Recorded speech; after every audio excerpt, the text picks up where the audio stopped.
Thunder, thunder, thunder, thunder, thunder, thunder, thunder, thunder, thunder.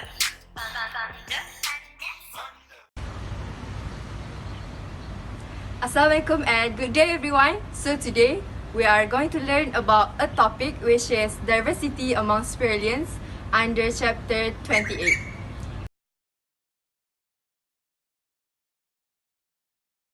The Spiralia are a morphologically diverse clade of protozoan animals, including within their number the mollusks, the annelids, platyhelminths, and other taxa. The term Spiralia is applied to those phyla that exhibit canonical spiral cleavage, a pattern of early development found in most of their members. Taenia is a genus of parasites that infect humans through livestock and house pets. The life cycle of Taenia organism begins with the gravid proglottids, or free eggs, which are passed through the feces of a mammal and can persevere for a long while. Then an intermediate host, for example a cattle, ingests the proglottids or eggs, causing the hexacanth to develop. These hexacanth embryos then invade its host's small intestine walls and travel to the striated muscle, where they develop into cystic larvae. This larvae then infects humans, the definitive host, when the said human consumes the flesh of the infected cattle. Once the infected flesh is in the small intestine of the definitive host, the bladder is digested and the scolex embeds itself into the intestinal wall, and the neck buds into segments that form the strobila. New eggs appear in the feces of the definitive host within 6 to 9 weeks, and the cycle repeats itself. Organisms of this genus have their male and females living in pairs mostly. After fertilization, the female leaves the male to lay eggs in free water. These eggs hatch into Miracidia larvae that penetrate into the intermediate hosts such as snails. They reach the livers of these aquatic snails and develop Cercaria larvae. The Cercaria larvae turn into schistosomuli as they reach the heart, lungs, and liver via blood vessels to grow.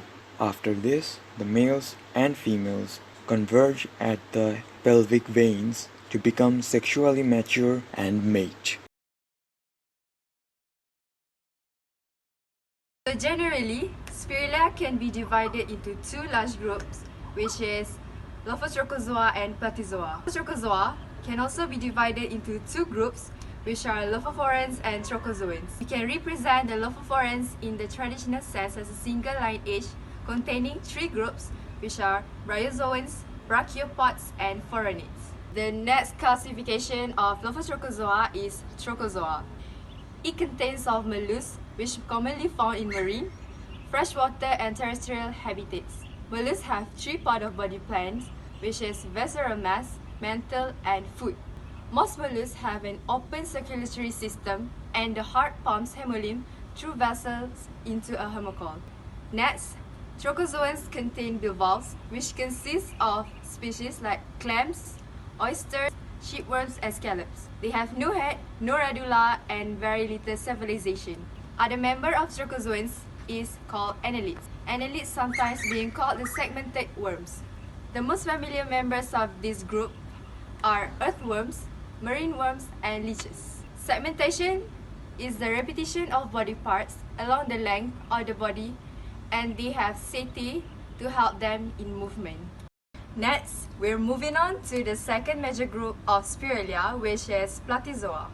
This group consists of two classifications, which are flatworms and rotifers. In flatworms, we have planarians and parasitic flatworms.